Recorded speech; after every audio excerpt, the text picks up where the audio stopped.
Let's is one of 3 strategies that I manage at Equity Logic.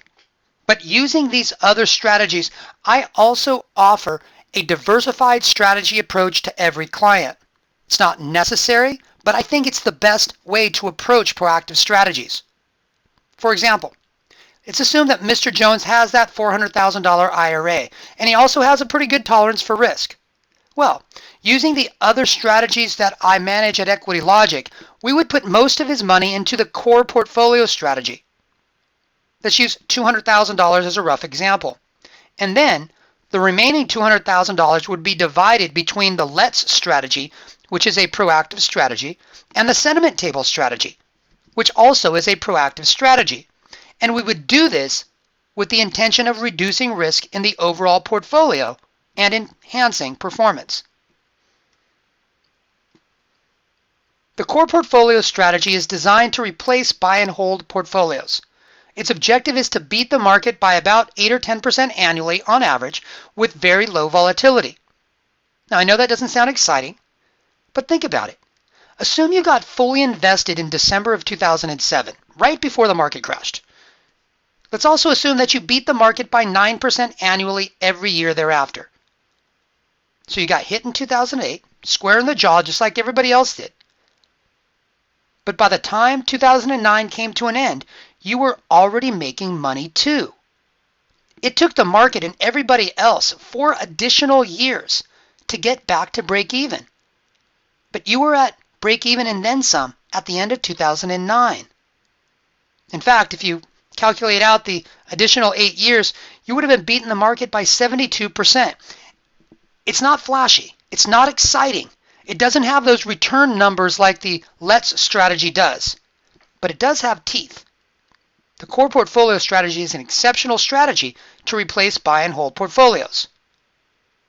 It's for the conservative portion of a client's portfolio. Here's an example. Let's say Mr. Jones has $2,000 in a mutual fund that largely tracks the market. He wants to protect it against market decline. He's not sure if the market's going to fall, but he does not want to sell everything. He might have tax consequences, or he might need the dividends from his investments.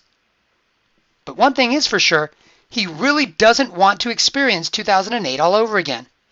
Well, we can integrate that core portfolio for Mr. Jones to help him realize his objectives. When overbought conditions exist, we're going to neutralize his portfolio against market decline without selling his core portfolio positions.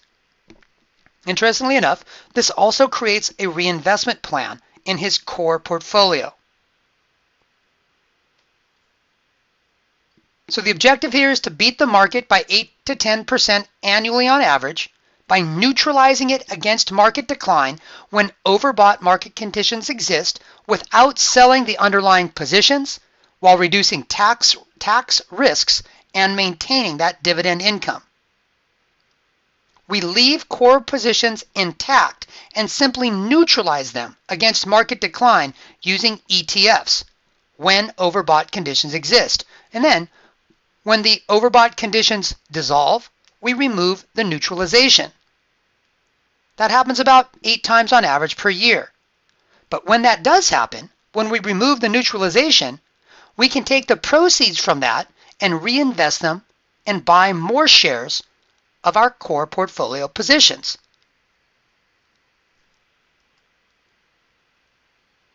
The next strategy of the 3 that I offer at Equity Logic is our sentiment table strategy. This is a rules-based, proactive strategy that seeks short-term gains by initiating contrarian trades after near-term overbought or oversold conditions exist. It does not trade frequently. In fact, it is often in cash for long periods of time. Here's how it works. If overbought conditions exist, we buy QID, which is the double short on the NASDAQ. If oversold conditions exist, we buy QLD, which is a double long position on the NASDAQ. And after trades are closed, we sit in cash patiently, waiting for the next condition to be satisfied. We look for short-term gains from these trades. We're not looking to invest in them for long periods of time. And typically when near-term overbought or oversold conditions exist, that's exactly what we get, a reversal in market trend, if only even for a little while. The objective of the sentiment table strategy is to take advantage of that. It's for clients interested in proactive strategies that trade infrequently, but ones that also integrate cash as an integral investment. It's also important that they be interested in making money in any market environment, because the sentiment table strategy can do exactly that. Using that $400,000 IRA as an example again, if he wants to improve his results and reduce overall portfolio volatility by reducing his constant exposure to the market, this would be appropriate. The reasons may be that he doesn't trust the stock market, thinks valuations are stretched, or simply wants to complement other investments. We can integrate this as well. It's also important to notice that HedgeCo ranked our sentiment table strategy number 5 overall last year. It had a return of 70.5%. But in my opinion, it was actually the best strategy on the market because of the way that it did it. We got 70.5% on only 21 trades, and we spent 68% of the time in cash. Our sentiment table strategy is extremely efficient, and based on its efficiency, I think it was actually the number 1 performing strategy on the market last year. Still, number 5 isn't bad. So let's summarize these. There are 3 strategies that I offer at Equity Logic. One is the Let's strategy, one is the sentiment table strategy, and one is the core strategy. The Let's and the sentiment table, well, those are proactive strategies. And the core strategy is designed to replace buy and hold strategies. As you might guess, volatility is high in Let's and in the sentiment table strategy, and expected to be relatively low in core. The risk controls we use, in Let's, it's a swapping technique. We're going to talk about that. The sentiment table strategy uses cash. 68% in cash last year, great example, right? No risk when you're in cash. In the core portfolio strategy, the risk control is neutralization. The expected returns for both the sentiment table strategy and the Let's strategy, we expect high returns. That's associated with the volatility expectations, of course. In the core strategy, we expect to beat the market by between 8 and 10%, but that doesn't mean we won't lose. If the market gets hit in the face, we expect to lose a little bit too. But that 8 to 10% improvement versus market performance adds up fast over time. These characteristics can help you determine proper diversification. But remember, the Let's strategy and our sentiment table strategy are satellite strategies. They are not core portfolios, so they're designed to complement core portfolios. The core portfolio is where most of the money goes. Now that I've finished talking about the other strategies that I offer through Equity Logic, let's talk about why you're really here today. You're here to talk about Let's.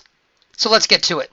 This leveraged ETF trading strategy has been doing exceptional, and it's time to understand how to use it. We're changing the way investors think about compounding returns. This is not traditional. It is completely different than what traditional investors are going to tell you, but it's extremely powerful too. The performance returns, exceptional. But don't think that this strategy comes without associated degrees of volatility. The chart before was a monthly chart. This is a daily chart. There has been drawdowns in this strategy. There are risks associated with it, and it's important to recognize. However, the alpha of this strategy is over 13. Granted, the beta is high too at 2.66, but the trade-off between alpha and beta here is exceptional. The performance characteristics. especially versus the S&P 500. Exceptional. There have been no monthly drawdowns in this strategy. Even though we've had a pullback, we've had no monthly drawdowns. And it also goes so far as to say that some of these risk-adjusted performance measures are out of this world. Sortino ratio at 198. That's ridiculous.